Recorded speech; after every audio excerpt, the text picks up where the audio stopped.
आज की शाम अब तक एक्शन से भरपूर रही है। आज इसीलिए सबसे पहले हम 5 राज्यों में हुए विधानसभा चुनावों के महा एग्जिट पोल का विश्लेषण करेंगे। शनिवार यानी 11 मार्च को इन 5 राज्यों के चुनावी नतीजे आएंगे, लेकिन उससे पहले ही आज पूरे देश की नजरें तमाम न्यूज चैनल्स पर टिकी हुई थी। लेकिन आपको कहीं और जाने की जरूरत नहीं है, क्योंकि डीएनए में हम आपको एक ही जगह महा एग्जिट पोल दिखा रहे हैं। आप इसे पोल ऑफ पोल्स भी कह सकते हैं। हालांकि ये भी हम स्पष्ट कर दें कि ये चुनाव के नतीजे नहीं हैं और ये सिर्फ एग्जिट पोल्स हैं, और एग्जिट पोल्स अक्सर गलत भी हो जाते हैं। आज शाम से इन एग्जिट पोल्स ने देश का माहौल ऐसा कर दिया है जैसे T20 के मैचेस के दौरान होता है।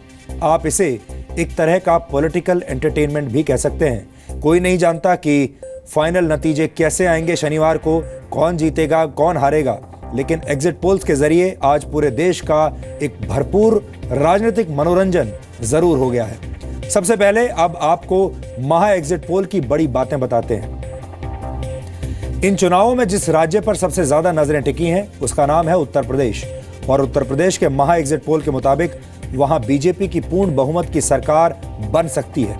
उत्तर प्रदेश में बीजेपी को 219 सीटें मिल सकती हैं, जबकि कांग्रेस और समाजवादी पार्टी का गठबंधन सिर्फ 122 सीटों पर सिमट सकता है। ये एग्जिट पोल के प्रोजेक्शंस हैं, अनुमान है। महा एग्जिट पोल के मुताबिक उत्तराखंड में भी बीजेपी की सरकार बन सकती है। बीजेपी को उत्तराखंड में 70 में से 43 सीटें मिल सकती हैं, यानी उत्तराखंड में कांग्रेस हार रही है, लेकिन कांग्रेस और बीजेपी का मुकाबला बहुत करीबी है, क्लोज है, और बहुत कड़ा मुकाबला है दोनों के बीच। लेकिन इसमें भी बीजेपी की स्थिति थोड़ी बेहतर दिख रही है। वहीं पंजाब में अकाली दल और बीजेपी के गठबंधन पर जनता ने झाड़ू मार दी है, यानी इस गठबंधन की पूरी सफाई कर दी है। दोनों पार्टियां मिलकर सिर्फ 12 सीटें जीत सकती हैं। पंजाब में कांग्रेस सरकार बनाने के सबसे नजदीक नजर आ रही है और आम आदमी पार्टी नंबर 2 पर है। इसके अलावा मणिपुर में पहली बार बीजेपी की सरकार बन सकती है। मणिपुर में पिछले 15 वर्षों से कांग्रेस की सरकार है, यानी इस बार कांग्रेस मणिपुर में सत्ता से बाहर हो सकती है, और इस तरह से नॉर्थ ईस्ट के दूसरे राज्यों में बीजेपी की एंट्री हो सकती है। इससे पहले असम में पिछले साल ही बीजेपी ने पूर्ण बहुमत की सरकार बनाई थी, और गोवा में भी बीजेपी के लिए अच्छी खबर है, और बीजेपी की सरकार एक बार फिर से गोवा में बन सकती है, ऐसा एग्जिट पोल्स का अनुमान है। यानी महा एग्जिट पोल के नतीजे ये बता रहे हैं कि 5 में से 4 राज्यों में बीजेपी की स्थिति बेहतर हो सकती है। महा एग्जिट पोल के नतीजों के मुताबिक उत्तर प्रदेश में बीजेपी को बड़ी जीत मिल सकती है। उत्तर प्रदेश में विधानसभा की 403 सीटें हैं, लेकिन महा एग्जिट पोल 402 सीटों का है, क्योंकि उत्तर प्रदेश की एक विधानसभा सीट पर आज ही चुनाव हुआ है। महा एग्जिट पोल के मुताबिक उत्तर प्रदेश में बीजेपी को 402 में से 219 सीटें मिल सकती हैं। वहीं समाजवादी पार्टी और कांग्रेस के गठबंधन को 122 सीटें मिलती हुई दिख रही हैं। वहीं मायावती की पार्टी बीएसपी को सिर्फ 54 सीटें मिलने का अनुमान है, यानी मायावती नंबर 3 पर रह सकती हैं। आपको बता दें कि जनसंख्या के लिहाज से उत्तर प्रदेश भारत का सबसे बड़ा राज्य है।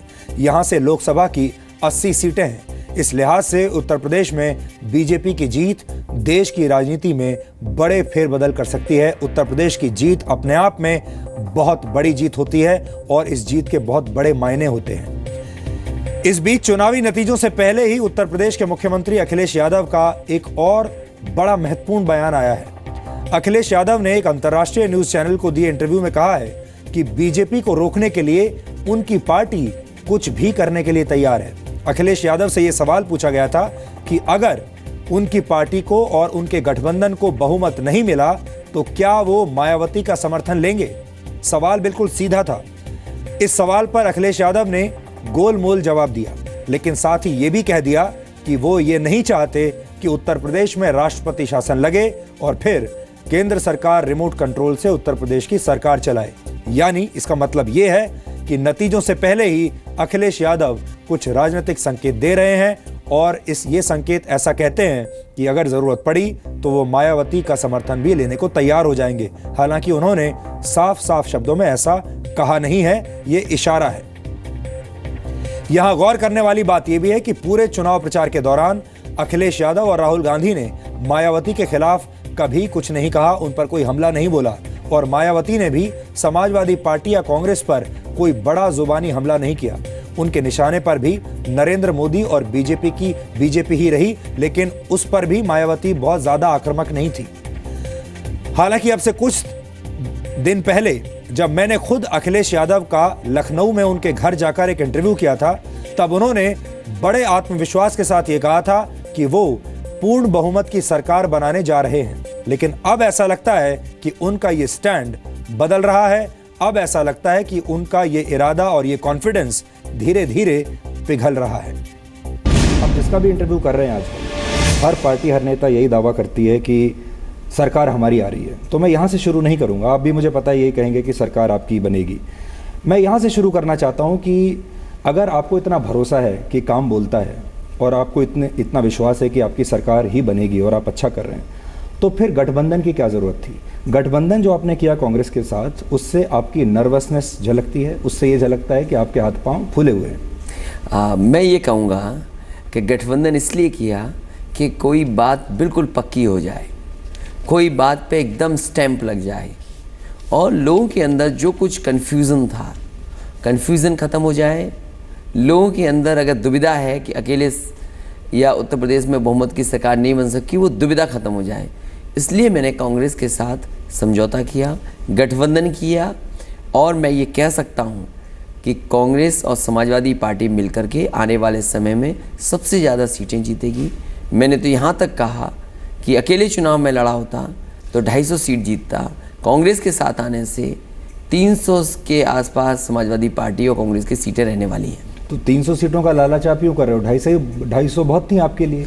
ये इसीलिए मैं आपसे ये सवाल पूछ रहा हूँ। इसका मतलब आपको अपने ऊपर और अपनी पार्टी पर इतना यकीन नहीं था, भरोसा नहीं था कि आप अकेले चुनाव जीत सकते हैं? मैंने ये कहा कि कोई बात एकदम पक्की हो जाए।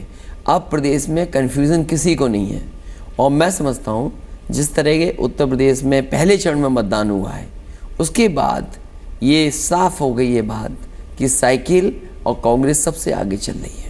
तो ये कन्फ्यूज़न ख़त्म करने के लिए, लोगों के अंदर दुविधा ना रहे, इसलिए ये समझौता किया है और मैं समझता हूँ गठबंधन प्रदेश और देश को एक संदेश देने जा रहा है। इस चुनाव में आप अपना मेन जो आपका जो कॉम्पिटिटर है, किसको मानते हैं आप? बीएसपी को मानते हैं कि बीजेपी को मानते हैं? मैं ये कह सकता हूँ समाजवादी पार्टी आगे है, आगे चल रही है।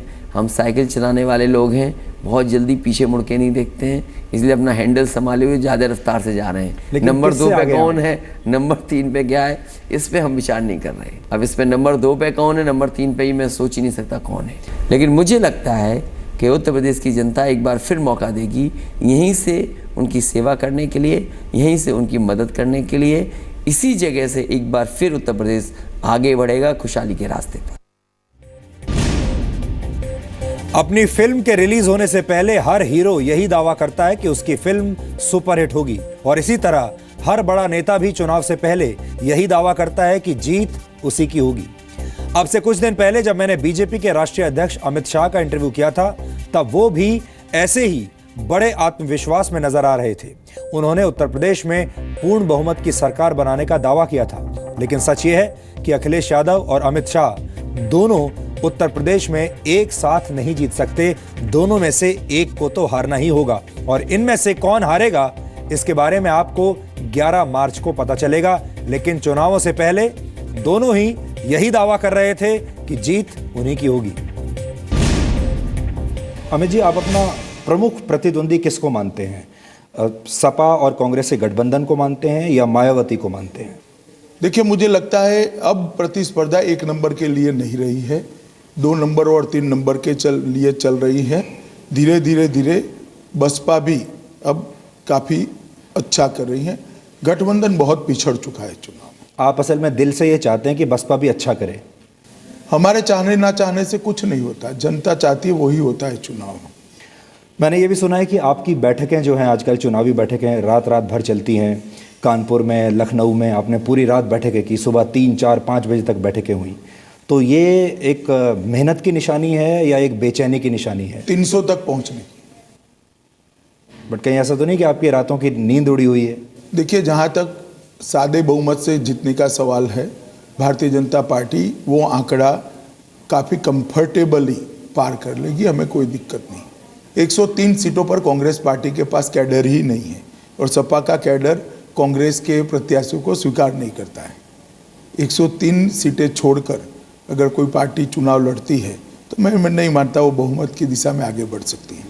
क्या आपकी कैलकुलेशन में कहीं ये भी है कि हो सकता है कि हंग असेंबली भी आ जाए और उस वक्त आप क्या करेंगे? दूर दूर तक नहीं है सुधीर जी। मेरा आपको एक रिक्वेस्ट है, यहाँ से गाड़ी लेकर आप लखनऊ पहुँच जाइए तो आपको मालूम पड़ जाएगा सरकार किसकी बनने, कन्फ्यूजन नहीं रहेगा।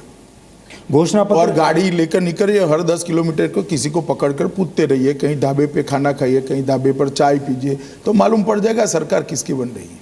5 राज्यों में आपका आकलन अभी तक कैसा? अभी तो हम उत्तर प्रदेश की बात कर रहे थे, लेकिन पंजाब देखिए भी है, उत्तराखंड, उत्तर प्रदेश और गोवा में हम निश्चित रूप से अच्छे बहुमत के साथ सरकार बनाने जा रहे हैं। एक पंजाब में मध्य त्रिकोणीय कांटे की टक्कर है, अभी इसका अनुमान लगाना उचित नहीं होगा, कोई अनुमान नहीं लगा सकता। जो अनुमान लगाते हैं वो मुझे लगता है कि सच नहीं है। बीजेपी का चाणक्य उत्तर प्रदेश में यूपी के लड़कों से लड़ रहा है।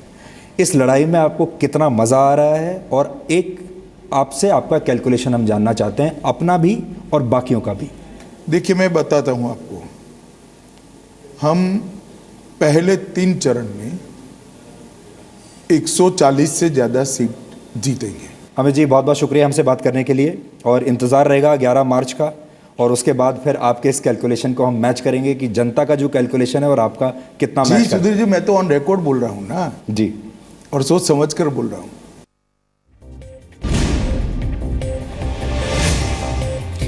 तो ये दोनों ही बड़े इंटरव्यूज रिकॉर्ड पर हैं, और इन 2 बड़े नेताओं ने जो अपने कैलकुलेशंस, अपना गणित लगाया था वो भी रिकॉर्ड पर है। और शनिवार को जब अंतिम नतीजे आएंगे तो पूरे देश को पता चल जाएगा कि किसका गणित सही बैठा और किसका गलत हुआ।